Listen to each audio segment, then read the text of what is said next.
नमस्कार दोस्तों, स्वागत है आप सभी का स्टडी आईक्यू में। मैं हूं आपका दोस्त राहुल सायगांवकर और आज हम लोग केंद्र सरकार की एक R&D बेस्ड स्कीम के बारे में चर्चा करने वाले हैं। हम लोग बात करने वाले हैं extra mural research funding scheme के बारे में। क्या जानेंगे हम लोग इस पर्टिकुलर वीडियो में? Will talk about this extra mural research funding scheme, कौन इसको इंप्लीमेंट करता है, कौन अप्लाई कर सकता है, किन किन फील्ड्स में research projects are allowed under this particular scheme. साथ ही साथ हम लोग ये भी चर्चा करेंगे कि why we are talking about this at all. इस डिस्कशन के अंत में मैंने एक सवाल भी डाला है, मेंस रिलेटेड क्वेश्चन है which relates to R&D in India. और सबसे पहली चीज, ये जो एक्स्ट्रा म्यूरल रिसर्च फंडिंग है, अभी आपके दिमाग में ऑलरेडी एक सवाल जरूर उठ रहा होगा, सर इसका नाम ऐसा क्यों है एक्स्ट्रा म्यूरल रिसर्च फंडिंग? इसके नाम में आपको पता चलेगा म्यूरल। म्यूरल का मतलब क्या है? आपने म्यूरल वर्ड सुना होगा in the context of murals. जो पेंटिंग होती है, दीवारों पे जो पेंटिंग होती है, उनको कहते हैं म्यूरल्स।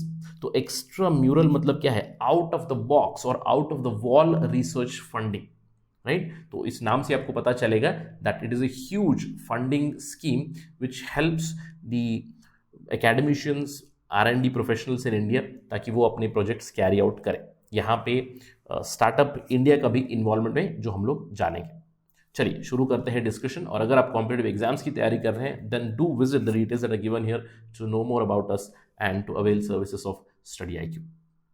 चलिए बात करते हैं कि क्यों ये चर्चा हो रही है। जैसे कि मैंने आपको बताया, जो extra mural research funding scheme है उसका नाम बदला गया है, कोर रिसर्च ग्रांट इसको कहते हैं अभी। Now it is CRG scheme.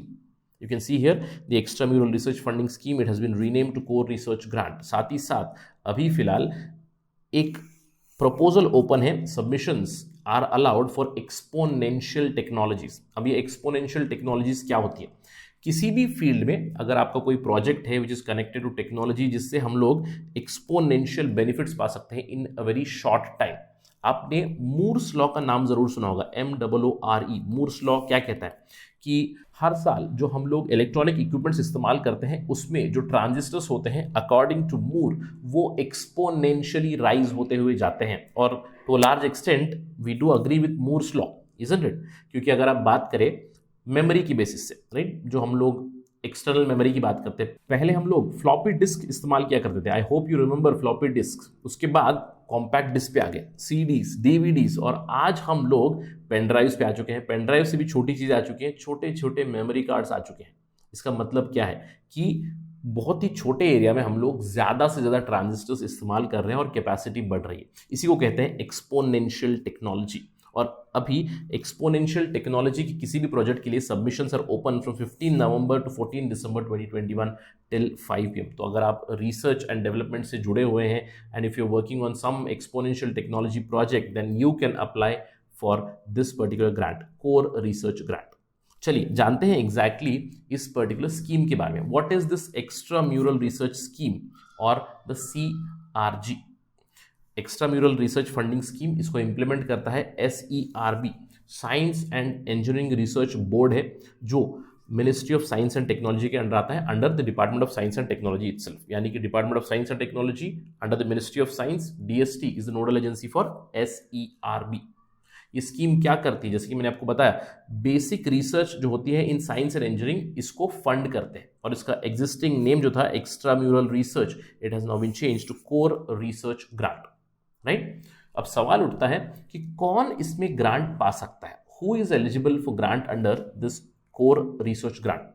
जो भी एप्लीकेंट्स होंगे, प्रिंसिपल इन्वेस्टिगेटर हो या फिर को प्रिंसिपल इन्वेस्टिगेटर हो, दोनों, they should be from India. Although foreigners can apply, but remember principal investigator, co principal investigator, they have to be from India. PIOs, OCIs can also apply. और जो भी applicant रहेंगे उनके पास रेगुलर एकेडमिक रिसर्च पोजीशन होनी चाहिए in a recognized R&D institution और academic institution in India. जो भी फैकल्टीज होते हैं, those who are recruited through UGC faculty recharge program, inspire programme, Ramanujan fellowship या फिर रामलिंग स्वामी फेलोशिप, ये लोग भी अप्लाई कर सकते हैं। इसके अलावा जो भी प्रिंसिपल इन्वेस्टिगेटर होगा और को प्रिंसिपल इन्वेस्टिगेटर होगा, दोनों के पास PhD डिग्री होनी चाहिए। PhD या फिर इन इंजीनियरिंग और in medicine, you can talk about MD, MS, MDS, whatever relevant degree is allowed. जो भी प्रपोजल होगा वो प्रपोजल 1 साल के लिए वैलिड होगा, यानी कि 1 साल में आप एक ही प्रपोजल भेज सकते हो। और अगर SERB जो सिलेक्शन करती है इस चीज़ का, अगर आपका प्रपोजल रिजेक्ट हो जाएगा, then you can apply again next year itself with the requisite changes. So grant is allowed for project, only one project. ऐसा है कि अगर आप मल्टीपल एक्सपोनेंशियल टेक्नोलॉजीज पे काम कर रहे हैं, then you can not send 2 proposals, you can send proposal only for 1. अब सवाल उठता है कि मैंने प्रपोजल भेज दिया, समझ लीजिए I am working on exponential technology, मैं SERB पे अप्लाई कर दूंगा कि मुझे ग्रांट चाहिए. सवाल उठता है कि कितनी ग्रांट मिलेगी, कौन सिलेक्शन करता है, SERB करता है, कितनी ग्रांट मिलेगी. See there is no upper limit और no lower limit for the grants. जितनी चाहिए उतनी लिमिट पे भी जा सकते हैं. बजट डिसाइड किया जाएगा आपकी प्रोजेक्ट फिजिबिलिटी के ऊपर, आपकी रिक्वायरमेंट के ऊपर. जो भी इन्वेस्टिगेटर होगा they should propose a budget, एक रियलिस्टिक बजट प्रपोज करना है. ऐसे नहीं कि आप अंधाधुन बता दोगे कि मुझे करोड़ 2 करोड़ ज़्यादा चाहिए करके. एवरेज कॉस्ट जो भी होता है कोर रिसर्च ग्रांट का, इट इज़ अराउंड 35 लाख और 3 साल की ड्यूरेशन के लिए दिया जाता है. ऑल्दो 35 लाख के ऊपर भी जा सकता है, but it depends on the feasibility of your project.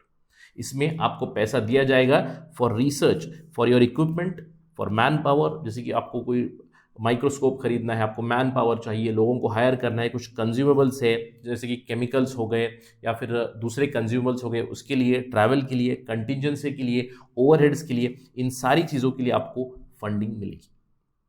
और एक बार अगर अप्रूव हो जाए तो 3 साल तक आपको फंडिंग मिलेगी.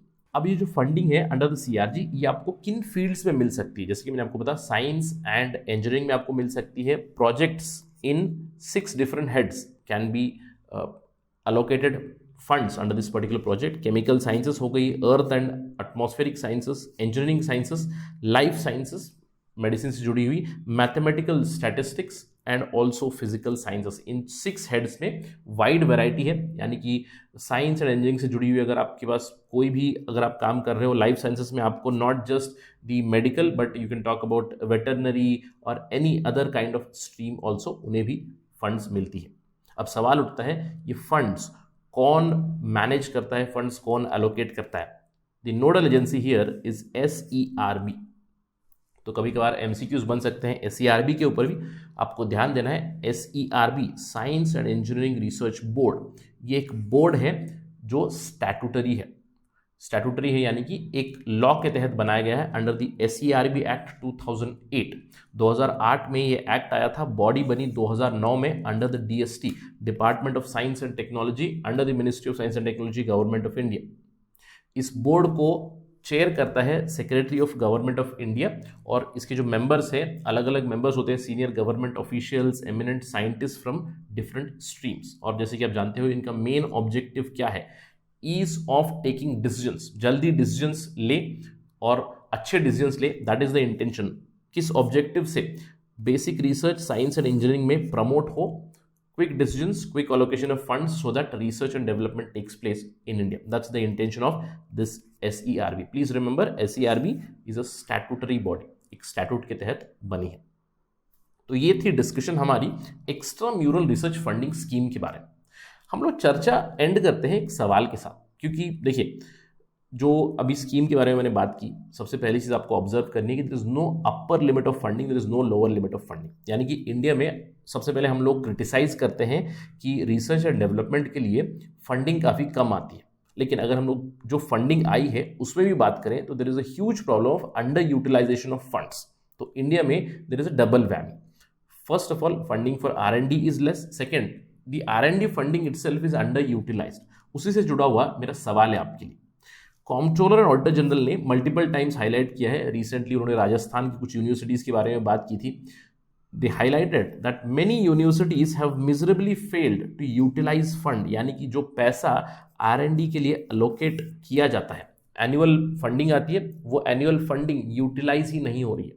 और इसका एक परिणाम ये है कि इंडिया में fewer number of research publications, fewer number of patents, very little R&D happens in India. So इसी प्रॉब्लम के ऊपर आपके लिए सवाल भी है. In light of this particular statement that many universities, many state universities fail miserably to utilize their funds for R&D, what can we do? Try to analyze this statement कि क्यों लोअर यूटिलाइजेशन ऑफ फंड होती है R&D के perspective से India में, और साथ ही साथ कुछ मेजर्स भी बताइए how to improve the R&D output. तो यहाँ पे yes we can talk about lower budget itself, but जो भी बजट भी आता है उसमें भी अंडर यूटिलाइजेशन चलता है। तो क्या है problems, let me know, do attempt this particular question. That is it in this lecture. Thank you for watching this video. जय हिंद।